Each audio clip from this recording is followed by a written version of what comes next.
మీకు తెలుసా మన ఇండియాలో క్యాప్కట్ని ఎందుకు బ్యాన్ చేశారనే విషయం? How to learn mobile editing సిరీస్లో ఇది వచ్చేసి డే 3. ఇప్పుడైతే మనం క్యాప్కట్ ఓపెన్ చేసిన తర్వాత ఏదైనా ఒక ర్యాండమ్ వీడియో తీసుకుందాం. మనకి ఇక్కడ కింద ఆప్షన్స్ కనిపిస్తున్నాయి. ఇప్పుడైతే దాని గురించి అయితే మనం మాట్లాడుకుందాం. Audio, test, overlay, effects, captions, filters, adjustments, ఇలా చాలా ఆప్షన్స్ ఉన్నాయన్నమాట.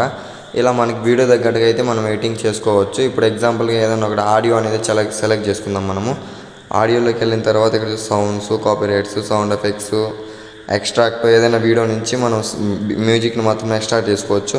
అలానే వాయిస్ ఓవర్ కూడా చేయొచ్చు దీంట్లో. టెస్ట్ టు ఆడియో, ఇంకా చాలానే ఉన్న ఆప్షన్స్ ఉన్నాయన్నమాట. మన నెక్స్ట్ వీడియోస్ నుంచి ఒక్కొక్క ఆప్షన్ గురించి అయితే మనం డీటెయిల్గా అయితే మాట్లాడుకుందాం.